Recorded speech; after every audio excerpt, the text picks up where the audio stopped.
नमस्कार, पंजाब केसरी टीवी देख रहे हैं आप। विधानसभा का मॉनसून सत्र आज 2 दिन के अवकाश के बाद जो है वो फिर से शुरू होगा। 2 दिन की छुट्टी थी। हिमाचल प्रदेश में लगातार बारिशों का क्रम चल रहा है और काफी नुकसान भी हिमाचल प्रदेश में इसको लेकर देखने को मिल रहा है। लगातार 2 दिन रेड अलर्ट है और आज 2 दिन के अंतराल के बाद मॉनसून सत्र की कार्रवाई शुरू होगी और काफी महत्वपूर्ण आज सदन की कार्रवाई रहने वाली है।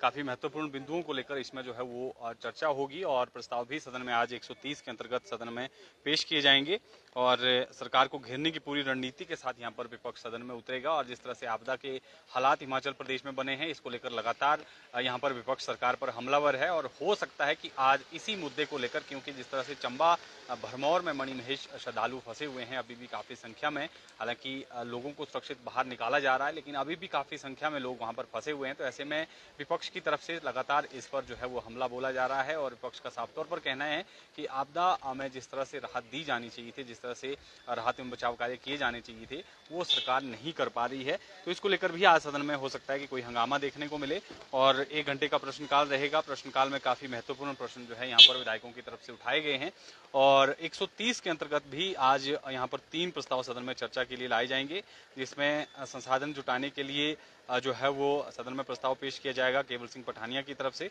और बिक्रम सिंह ठाकुर की तरफ से हिमाचल प्रदेश में अवैध खनन, प्राकृतिक संसाधनों के अंधाधुंध दोहन से उत्पन्न पर्यावरणीय असंतुलन, भूस्खलन और बाढ़ जैसी समस्याओं के रोकथाम के लिए कोई नीति सरकार बनाए, इसको लेकर जो है वो सदन में विचार विमर्श होगा। प्रस्ताव ये प्रस्तुत करेंगे और सतपाल सिंह सत्ती की तरफ से और त्रिलोक जम्वाल की तरफ से कानून व्यवस्था को लेकर सदन में आज 130 के अंतर्गत प्रस्ताव चर्चा के लिए लाया जाएगा। तो ये 130 के अंतर्गत जो है 3 प्रस्ताव हैं और इसके अलावा कुछ एक जो विधेयक हैं वो सदन में प्रस्तुत किए जाएंगे। इसमें कुल मिलाकर 5 जो हैं वो विधेयक हैं, संशोधन विधेयक, जिसमें हिमाचल प्रदेश लोक परीक्षा अनुचित साधन निवारण विधेयक 2025 और हिमाचल प्रदेश सड़क द्वारा कतिपय माल के वहन पर कराधान संशोधन विधेयक 2025 और रजिस्ट्री विधेयक 2025।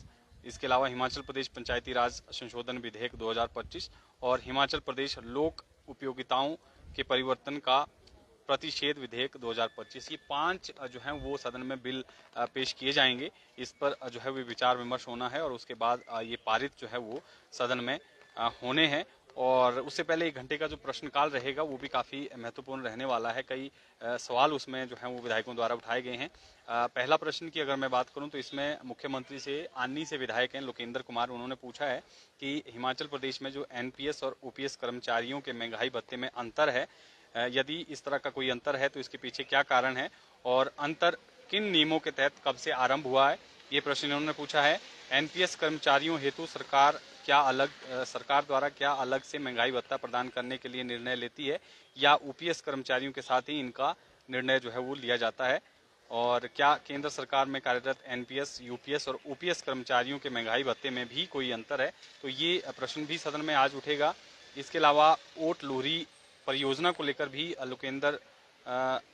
लोक निर्माण मंत्री से प्रश्न पूछा गया है सुरेंद्र शौरी की तरफ से।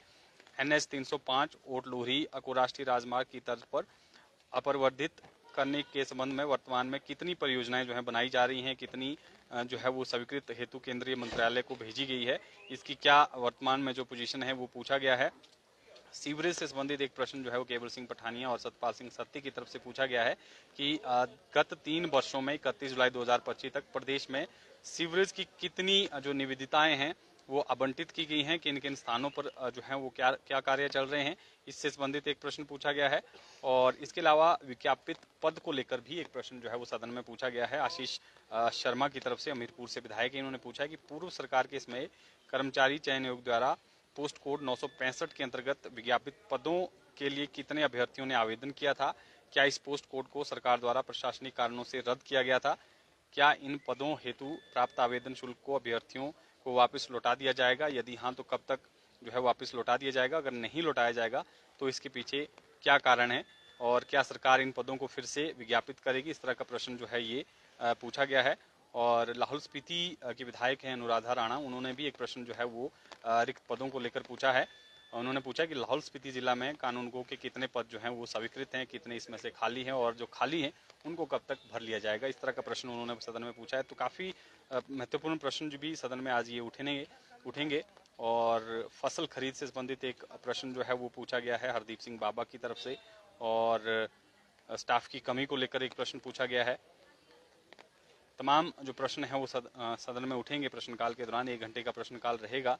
और निगम की बसों से संबंधित भी एक प्रश्न पूछा गया है कि हिमाचल प्रदेश पथ परिवहन निगम के बाद निगम के पास वर्तमान में कुल कितनी बसें उपलब्ध हैं, और इस वित्तीय वर्ष में सरकार द्वारा निगम में कितनी नई बसें जो हैं डीजल, इलेक्ट्रिक और मिनी बसें जो हैं वो खरीदी जा रही है। तो ये भी प्रश्न जो है वो सदन में पूछा जाएगा। और राकेश कालिया की तरफ से तबादला नीति को लेकर भी प्रश्न पूछा गया है, और प्राकृतिक आपदाओं से संबंधित भी एक प्रश्न पूछा गया है, और शराब तस्करी और नशा नियंत्रण उपायों को लेकर भी प्रश्न सदन में उठेगा। तो ये आज के दिन की अगर मैं कार्रवाई की बात करूं तो इस तरह के प्रश्न जो है वो विधायकों द्वारा पूछे गए हैं और काफी महत्वपूर्ण रहने वाला है।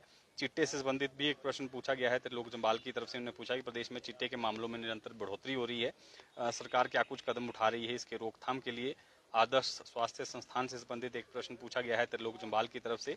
प्रदेश में नेशनल हेल्थ मिशन के अंतर्गत कितने आदर्श स्वास्थ्य संस्थान स्थापित किए गए हैं, और प्रदेश में नेशनल हेल्थ मिशन के अंतर्गत कितने ऐसे स्वास्थ्य संस्थान हैं जहां विशेषज्ञ डॉक्टर नियुक्त तो किए गए हैं परंतु ऑपरेशन थिएटर कार्य नहीं कर रहे हैं, और ऐसे आदर्श स्वास्थ्य संस्थान जहां ऑपरेशन थिएटर स्थापित किए गए परंतु विशेषज्ञ डॉक्टर के पद खाली है।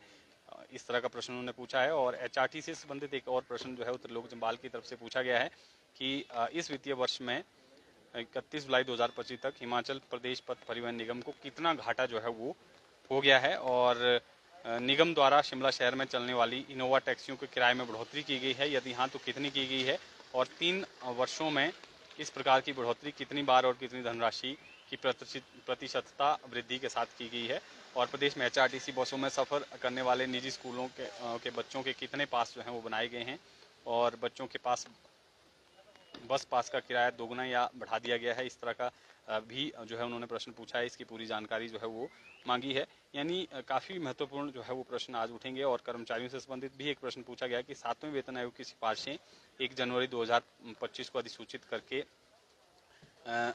1 जनवरी 2016 से लागू कर दी गई हैं, और लागू कर दी गई हैं तो जो वित्तीय लाभ है कर्मचारियों को वो जो है वो 1 जनवरी 2016 के काल्पनिक आधार पर तथा 1 जनवरी 2025 के वास्तविक आधार पर मिलेंगे, या 1 जनवरी 2016 की वास्तविक आधार पर देय माने जाएंगे। इस तरह का प्रश्न जो है इन्होंने पूछा है। तो काफ़ी महत्वपूर्ण जो है वो प्रश्नकाल के दौरान आज उठेंगे। थोड़ी देर बाद ठीक 11 बजे जो है वो प्रश्नकाल के साथ सदन की कार्रवाई शुरू हो जाएगी। और मुख्यमंत्री भी क्योंकि लौटे हैं चंबा भरमौर का दौरा कर और दिल्ली बिहार के दौरे पर वो पहले थे, उसके बाद सीधा चंबा जो आपदा प्रभावित क्षेत्र है वहाँ का उन्होंने दौरा किया, और आज सदन में मुख्यमंत्री मौजूद रहेंगे। मुख्यमंत्री की गैर मौजूदगी को लेकर यहाँ पर विपक्ष ने जो है वो जो पिछले कार्रवाई रही है सदन की उसमें सवाल उठाए थे, और आज देखना होगा कि आज किस तरह का तेवर जो है सदन के भीतर विपक्ष का रहता है, कि आज सदन की कार्रवाई शांतिप्रिय ढंग से चलती है, क्योंकि आज और कल ही 2 दिन का सत्र जो है वो शेष रह गया है, और लगातार बारिशों से हिमाचल प्रदेश में नुकसान हो रहा है, उसको लेकर सरकार को घेरती हुई यहाँ पर विपक्ष नजर आ रही है। आज भी देखना होगा कि सदन में किस तरह से कार्रवाई चलती है। तो फिलहाल के लिए इतना ही। आप बने रहें पंजाब केसरी हिमाचल के साथ।